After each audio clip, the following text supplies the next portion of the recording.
Welcome to a Fresh Perspective podcast, catering to the latest in ingredient trends, consumer insights, and food news. Brought to you by Corbion. Hi, and welcome to a Fresh Perspective podcast. This is a podcast where we talk about everything food. I am Jenny Kulzer. I'm your host today, and my co-host is Kathy Sargent. We're going to talk about sustainability again, Kathy. Oh, I love this. I want to go deeper. I know. And the exciting thing is we have our same guest who heads up sustainability at Corbion, basically. Her name is Diana Visser, and she is the Senior Director of Sustainability at Corbion. Welcome, Diana. Hi, Jenny. Hi, Kathy. Good to see you again. Welcome back. So I'm just going to jump right in because this is a really meaty topic and I don't want to waste any time. So we talk about sustainability, and in our last podcast, you kind of defined it for us. I want to kind of kick things off today to talk about waste reduction, because that is one of the key points. But how important is it when it comes to sustainability or ethical living, that whole, the notion of waste reduction? And I know it actually comes from different places, right? Like the packaging is one way you can reduce waste, or, making the product last longer. So can you tell us a little bit more about that and how it kind of fits into the whole puzzle? Yeah, if you look at bakery as an area, it's really the food waste reduction that is the highest priority. Because if you're wasting the products, you waste all of the energy and raw materials that have gone into making it. And raw materials itself have a significant contribution to the footprint, to the environmental footprint of a product. And a lot of energy goes into, also energy of people, of course, goes into producing it. So it's really crucial to look at reducing ways look at ways to how you can reduce that food waste. And at the moment, there is still such a significant amount of food are being wasted. So this is, I think, really a top priority. So tell me a little bit about some of the challenges when it comes to creating natural preservation solutions. Kathy, this might be a question for you. I don't know.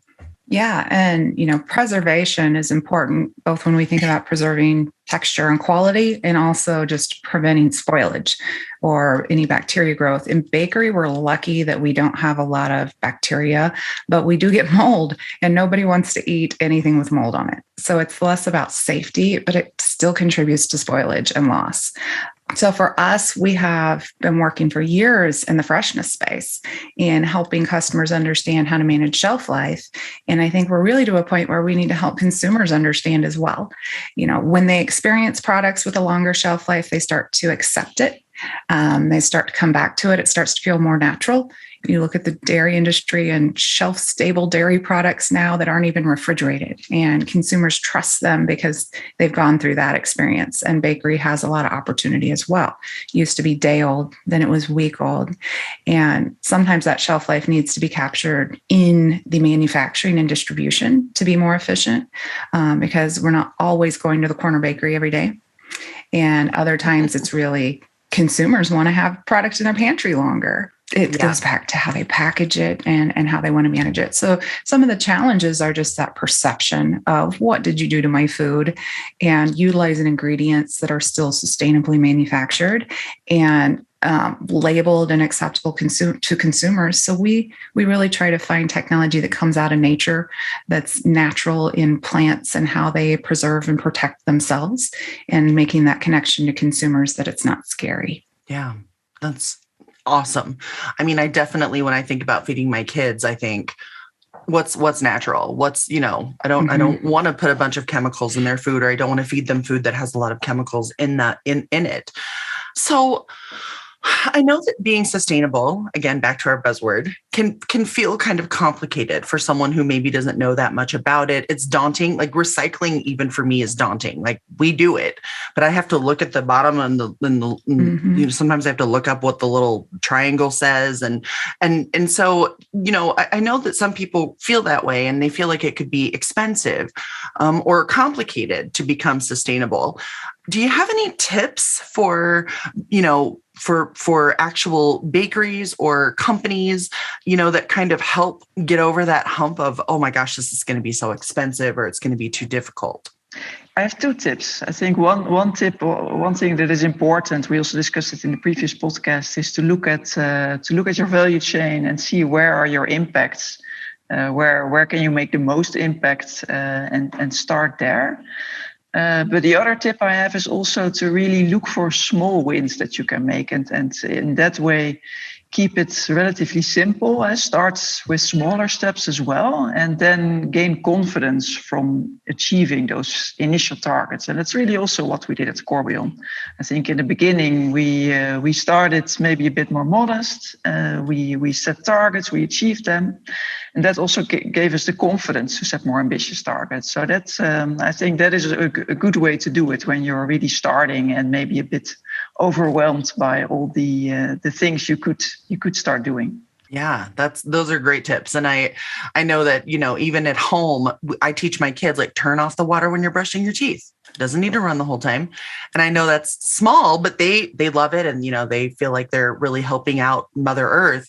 I also remember when COVID first reared its ugly head and everyone stopped driving to work, that people said that the environment, it immediately changed on the planet. And so one of the things you mentioned on the last podcast, people, decide to bike to work rather than drive their cars. I mean, it might feel really small, those little small wins, but when everyone does them, they add up and can make a huge impact almost immediately, right? I mean, I think that's pretty incredible. Yeah, definitely. I think we really shouldn't play down those small steps, because it's just as you say, if we all do it, it has a huge impact.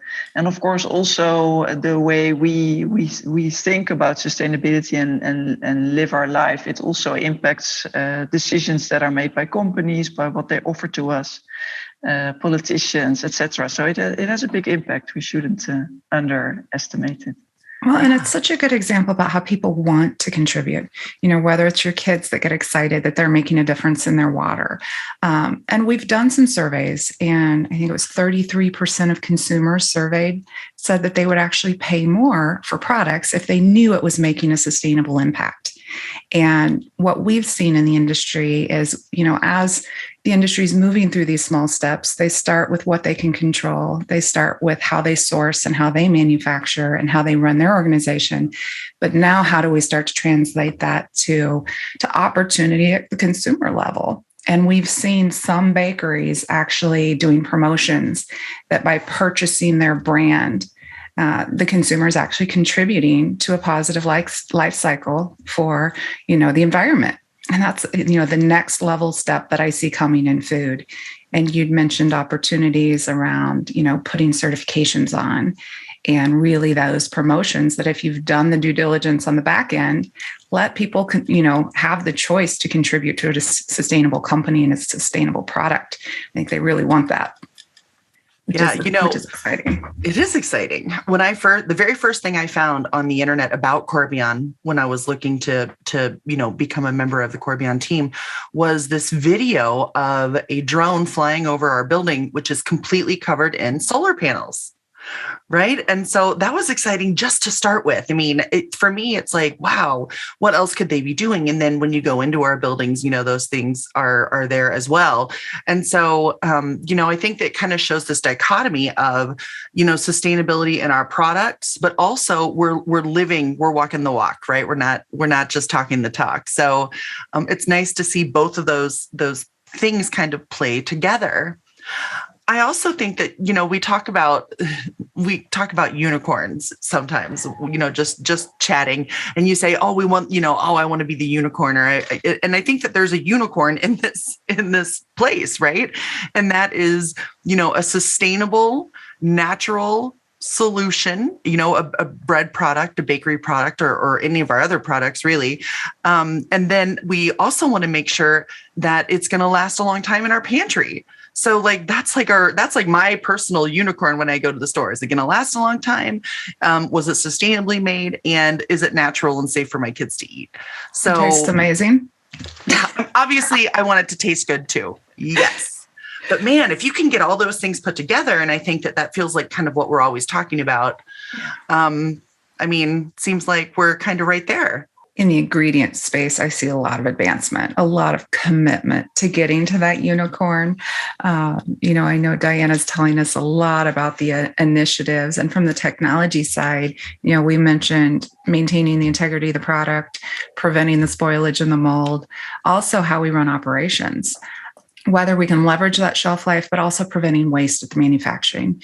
Bakeries are actually really good at any time they have a product that kind of doesn't meet the volume or doesn't quite come out to specification. They work it back in as much as they can. And I think that idea of taking anything, instead of sending it to the trash or letting it go, we figure out how to safely work it back into high quality food.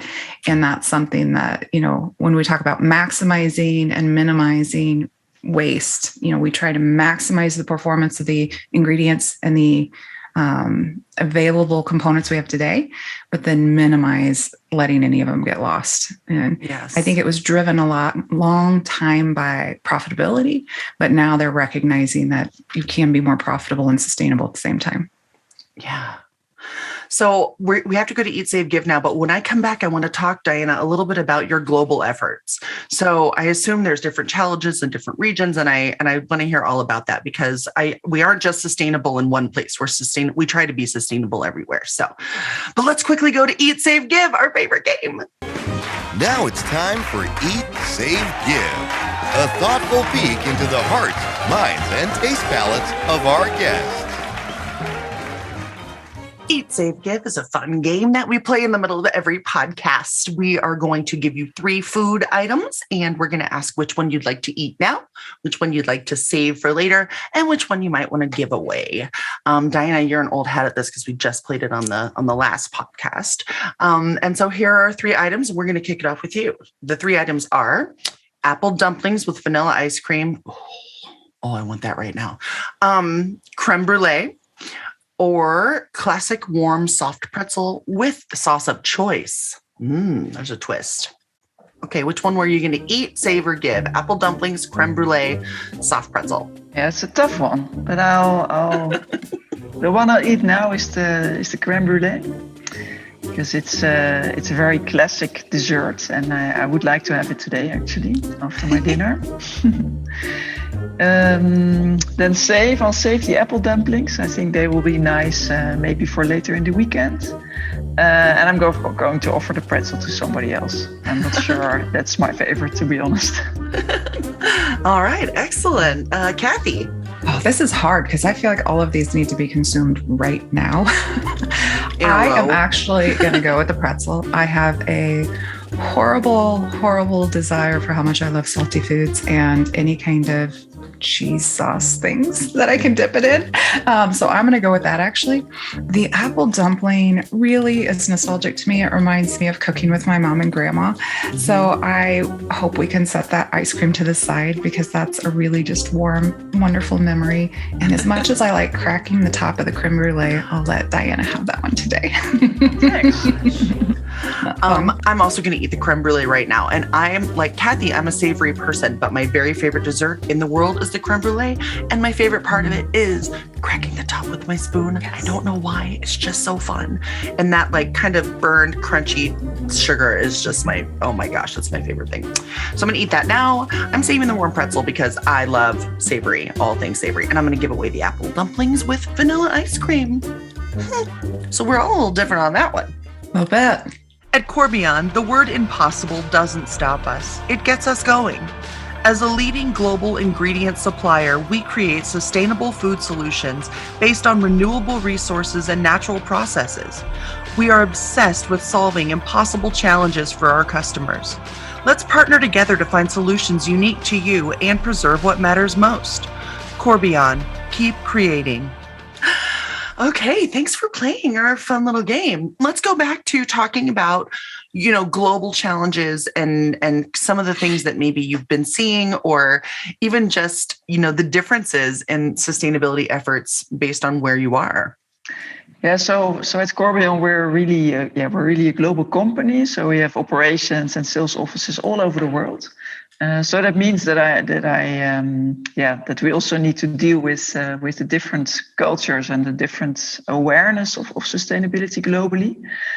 So when we started our journey to reduce our carbon footprint and the engagement with suppliers, that was really it was really interesting to see that difference. So especially in Europe, the awareness was quite high. So there we could basically just ask our suppliers to receive certain information about the carbon footprint of the raw materials we source from them, and they could share it, and they had plans in place on how to improve, etc. And in other parts of the world, it was a lot of awareness generation. Our suppliers were really less or unaware of the whole carbon footprint story. And of course, I think that is changing rapidly, but it's something we also had to do some education on. So that is a difference that I see more in the challenges that we have as a company to meet our goals. And of course, it's also really exciting about being in a global company to also meet all the different people in Corbion and how they can make a contribution to sustainability, both in Corbion but also in their own lives. So we've done an initiative 2 years ago, I believe, a footprint challenge. I think it was really exciting. I don't know if you joined it, Kathy. I think you were not with us at the time. I wasn't here yet. Tell us about it. Yeah, it's so it was a 6 weeks challenge, and at the start of the challenge, you basically filled out a calculator to determine your private personal carbon footprint. Oh. And then you had to do a commitment for the 6 weeks to come to try to reduce it. And every week you got tips, and you got like mini challenges on food waste, on transport, on a lot of different topics. And it was really also a competition. So it was also nice to see some of the more competitive colleagues really going all out and freezing to death because they totally put off the heating. Wearing 3 sweaters on every call. Yeah, so that was a lot of fun. And I think it helped increase awareness, of course. So that was really a nice, really good engagement program. Some good team competitive camaraderie. A good cause. I'm sad I missed it. I feel like we should do that again. Talk about it some more. I could wear all my sweaters. It'd be great. So I think one of the interesting things you just mentioned was about education that I struggle with in my personal life, like the education of what goes where. Do I leave the cap on my spaghetti sauce, containers, if I put them in the glass recycling or not? And so, I think that, that part could be so helpful for many of us who struggle or grew up in a household that wasn't sustainable at all. I mean, I did. My parents are excellent people. We lived on a farm and we recycled out there, but it was for saving money, on what we were going to feed our animals or those kinds of things. But, I didn't grow up in a household that recycled. And so it's really new to me. Now, my children all know way more than I do now, which is excellent, meaning that the education is finally, catching up. And so I'm hoping that in your global communities, the same thing is happening, so I think the fact that you're educating has got to be kind of exciting and it's important. Yeah, and I think the way we did it during this footprint challenge, it was also a nice way because it was really fun. People liked to participate. The competitive aspect was nice. We had prizes, but it was also very educational. So yes. I think it was really a good combination. As you saw also, I heard back from people that they did it with their families. So they also involved their kids to participate. And I think that's a great way. And in the end, it's all about education. I agree. Yes. I think part of the best part is we all brought it home, made it personal. We did our individual surveys. And so it did engage the whole family and help us think about what we can do different. Excellent. So we have time for just one more question. And I just want to see, Diana, if you have any final words of wisdom, final tips to kind of, help bakeries and manufacturers make changes to become more sustainable when it comes to labor or, ingredients. Any final last thoughts there? Yeah, maybe one thing, because we were talking about employee engagement just before.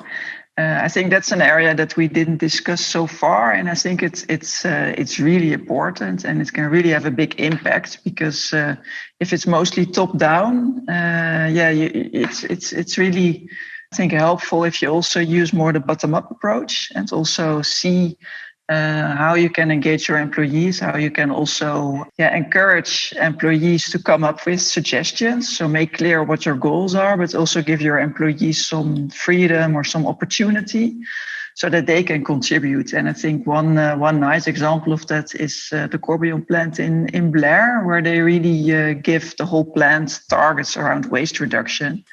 And I think it's one of, when I visit that plant, it's really visible that they put an effort into that, and you see small changes every time I come there. I see these small changes, and it makes it more personal. People can make a contribution, and they are really excited that they can make a contribution to the larger goals of Corbion by doing it in that way. So engaging your employees, I think, is maybe a last tip to share. I love that so much. Thank you for joining us once again. We will have you back. I'm fully expecting another employee challenge to come up soon because I want to compete in that. But really, your insights are great, and we just really enjoy having you on. So thank you very much. Isn't she fabulous? Oh my gosh. Okay, so how much did you reduce your carbon footprint in that employee challenge? Hard. I remember. Was it hard? It's eye-opening to see how you behave and what you do, and then get graded. And it's like, oh, do I do all this? Right? You think you're better. And then it gives you so many ideas. So yeah, I need to go back and reevaluate that. Yes. Refresh. I would like to see some of that stuff and see, what am I missing? Yeah. Because like I said, this is kind of new education for me. All of not new as in like this year or anything, but as an adult. And if there are things that I'm missing that I could do, I would love to know that, right? It would be incredible. So for sure. It's great. Well, thank you for joining me again, Kathy. It's always lovely to see your face and have you in on these conversations with all of your knowledge. Don't forget to like, subscribe, follow us, and check us out at thecorbioncut.com or thebakerstake.com. Thanks for joining us today, and we'll see you soon. Yes, and don't forget, keep creating.